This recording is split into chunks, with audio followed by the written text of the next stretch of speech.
मुझे रे बाबा ये सोचूं करे करे छा कंदव? जेको फ़ैसिलो करणो अथव त जल्दी कयो, न त ईअं न थिए त वरी सभिनी खे पछताइणो पवे। मुझे हिकिड़ी ॻाल्हि ॿुधायां यार, जेका सूमर ॻाल्हि कई आहे न, लख रुपए जी ॻाल्हि कई। मुंहिंजी बि इहा सुहिणी सलाह अथव त शाम ॻोठ वारनि खे गॾु कयो, हिकिड़ो मेड़ाको मेड़ियो, पोइ जेका उन में सलाह बीठी बिस्मिल्लाह करियो, नेज़े मुल्क अल्लाह अल्लाह ख़ैर सलाह। जेकॾहिं को ख़ुदा न ख़ास्ता नुक़सान थी पई, पोइ बाबा इहो सॼो गड़ो किरंदी तुंहिंजे मथां त मुंहिंजी रेजी डर जे करे इहो नुक़सान। हो तूं मालिक साईं नुक़सान खां बचाईंदो। हाणे तव्हां हीअं कयो जो सॼे ॻोठ वारनि खे ॿुधाए अचो त शाम मुंहिंजे घर में मेड़ाको अचनि। मुझे भला तव्हां इहो मेड़ाको छो कंदा आहियो? ऑफिसर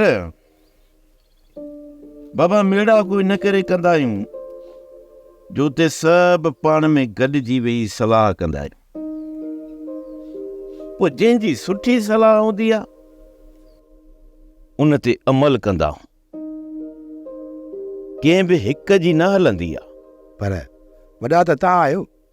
मां वॾो ज़रूर आहियां, पर सॼो अकुल मूं में त कोन्हे न। हूअं बि चवंदा आहिनि त माण्हू बूढ़े सां बि सलाह करे, उन सलाह जो नुक़सान न थींदो आहे। ऐं ख़ुदा न करे जेकॾहिं को ग़लति फ़ैसिलो थी बि वियो न त उन जी मयार कंहिं हिक ते न हूंदी, पोइ सुभाणे को बि कंहिंजे मथां आङुर न खणंदो। सभ जो सभु क़िस्मत जो लिखियो सम्झी बर्दाश्त करे वेंदा। तव्हां त असां खां वधीक होशियार निकितो। ऑफिसर बाबा असां होशियार न आहियूं, पर जेको थोरो घणो मालिक ॾिनो आहे न उनखे विञाइण कोन था चाहियूं। अरे बाबा कोशिशि कयूं था जीअं पाण में मोहबत ऐं कुर्ब रहिजी वञे। वाह जो तव्हांजी पाण में ॿधी आहे यार। मुंहिंजी दिलि चवे थी मां बि लॾो खणी हिते अची वियां। मथां इहा ग़लती कई अथई ऑफिसर। बाबा असां हितां लॾे खण जे चकर में लॻा, तूं वरी हिते अचण जे चकर में लॻो पियो ई।